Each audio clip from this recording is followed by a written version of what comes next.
Hey everyone, and welcome to Real Talk Grimm Edition. I'm your host Josh, and this is the place where we dive into the dark, whimsical world of the Brothers Grimm. Whether you're a longtime fan of fairy tales or just starting to discover them, you're in the right spot.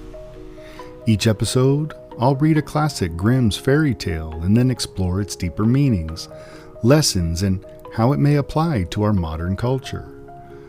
From the well-known stories like Cinderella to more obscure ones that still carry a punch, we're going to get into what makes these tales so timeless, and sometimes downright eerie. But this isn't just about reading stories. It's about peeling back the layers and looking at what these stories really teach us. The Grimm brothers didn't shy away from showing the darker side of life. And in many ways, those darker elements hold some of the most powerful messages. Whether it's about good versus evil, human nature, or just the consequences of choices. So whether you're here for the ride of a familiar story or to uncover something you haven't heard before, stick with me as we explore the fascinating and sometimes twisted world of Grimm's fairy tales. Today, we're going to be reading Sharing Joy and Sorrow. So grab your favorite drink, sit back, and enjoy the tale.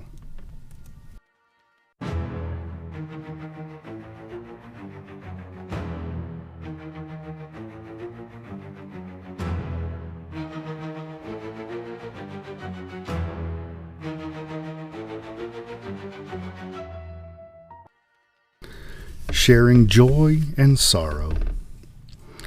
There was once a tailor who was a quarrelsome fellow, and his wife, who was good, industrious, and pious, never could please him. Whatever she did, he was not satisfied, but grumbled and scolded and knocked her about and beat her. As the authorities at last heard of it, they had him summoned and put in prison in order to make him better. He was kept for a while on bread and water and then set free again. He was forced, however, to promise not to beat his wife any more, but to live with her in peace and share joy and sorrow with her as married people ought to do. All went on well for a time, but then he fell into his old ways and was surly and quarrelsome, and because he dared not beat her, he would seize her by the hair and tear it out. The woman escaped from him and sprang out into the yard. But he ran after her with his yard measure and scissors and chased her about and threw the yard measure and scissors at her and whatever else came his way. When he hit her, he laughed, and when he missed her, he stormed and swore. This went on so long that the neighbors came out to the wife's assistance. The tailor was again summoned before the magistrates and reminded of his promise. "Dear gentlemen," said he, "I have kept my word. I have not beaten her, but have shared joy and sorrow with her." "How can that be," said the judge, "when she continually brings such heavy complaints against you?" "I have not beaten her, but just because she looked so strange I wanted to comb her hair with my hand. She, however, got away from me and left me quite spitefully. Then I hurried after her, and in order to bring her back to her duty, I threw at her as a well-meant admonition whatever came readily to hand. I have shared joy and sorrow with her also, for whenever I hit her, I was full of joy, and she of sorrow. And if I missed her, then she was joyful, and I sorry." The judges were not satisfied with his answer, but gave him the reward he deserved.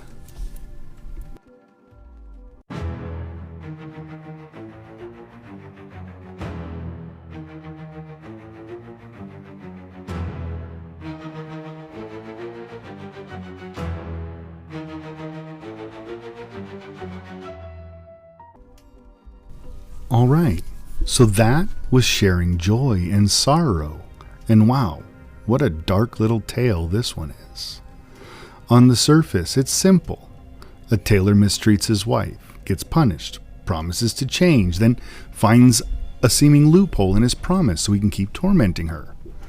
But underneath, there's a lot to unpack here about manipulation, accountability, and how words can be twisted to justify harm. So let's dive into what the story is really saying and how, unfortunately, it still applies to the modern world. First, the dark irony of sharing joy and sorrow. Now, when we hear the phrase sharing joy and sorrow, we think of a partnership, right? The idea that two people in a relationship are in it together, through the good and the bad.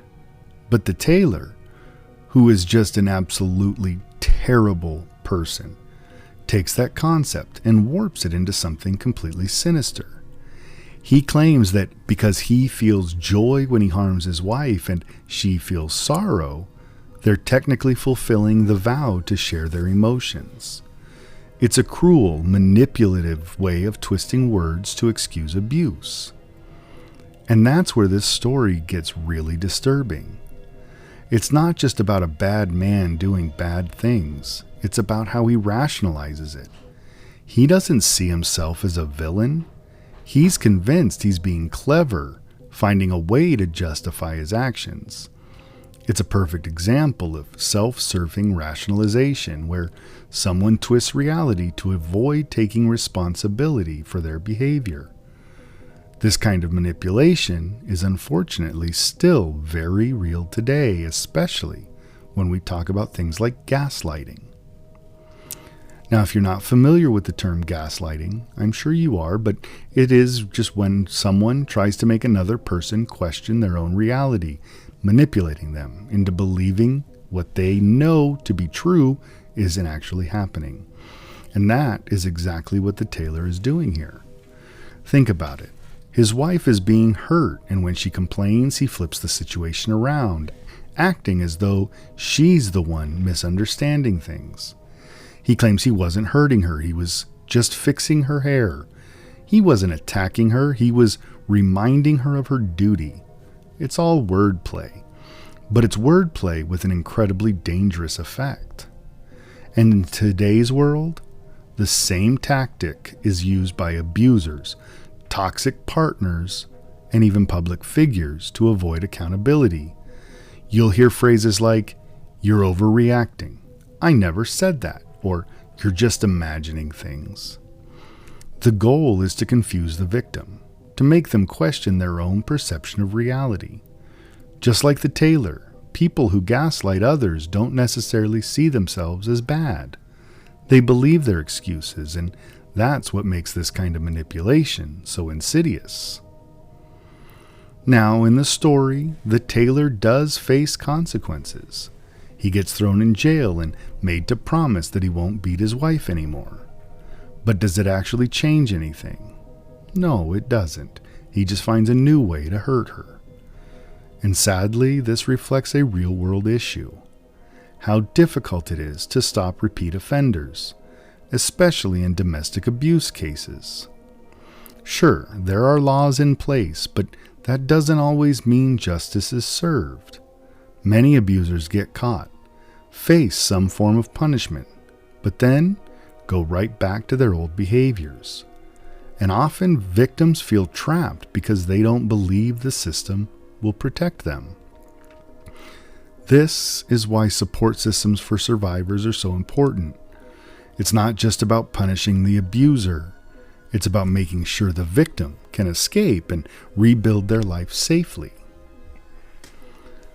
And for me, one of the most unsettling things about this story is how the tailor tries to justify what he's doing through his clever wording. Like I said, he's not beating his wife, he's just fixing her hair. He's not hurting her, he's teaching her a lesson. And because of this twisted logic, he actually believes he's keeping his promise. This isn't just something that happens in abusive relationships. It happens everywhere. We see it in politics, in media, in social interactions. People use language to downplay harm, to make something cruel seem acceptable.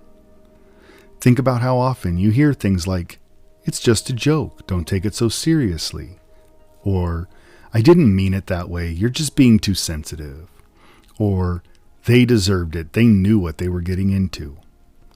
It's all about shifting blame and avoiding responsibility, and this is why critical thinking is so important, so we can recognize when words are being manipulated to excuse bad behavior. One thing I do appreciate about this story is the role of the neighbors. When the tailor's behavior gets bad enough, it's not just the wife speaking out. It's the people around her who step in, and that's a huge takeaway from this tale. Abuse thrives in silence. If no one speaks up, if no one helps out, then it continues. But the moment people start paying attention and calling it out, the abuser loses power. In today's world, this is why things like bystander intervention is so important. Whether it's noticing signs of domestic violence, standing up to bullying, or calling out harmful behavior, speaking up can make a huge difference. Even just offering support to someone going through a tough situation can help them feel less alone and more able to take action. At the end of the day, sharing joy and sorrow is a cautionary tale about the dangers of manipulation, the importance of accountability, and the role of the community in standing up against abuse. The tailor may have thought he was clever, but in the end, his excuses didn't save him. Justice caught up with him. And that's something to remember. Words have power. They can be used to heal, but they can also be twisted to hurt. Recognizing when language is being manipulated, whether in a personal relationship or in the broader world, that is one of the most important ways to protect ourselves and others.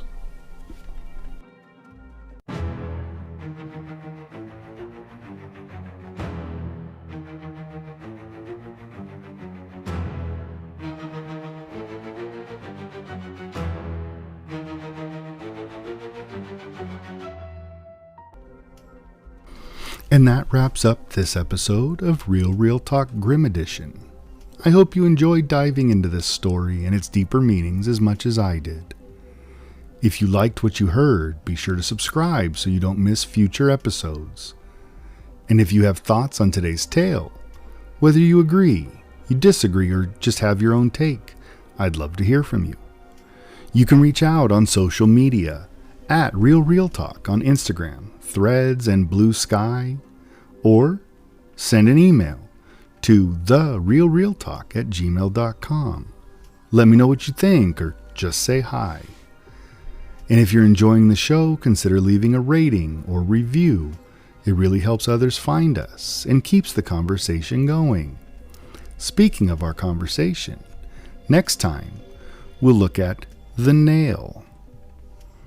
But for now, thanks for listening, and until next time, stay curious, question the stories around you, and keep exploring the darker side of fairy tales.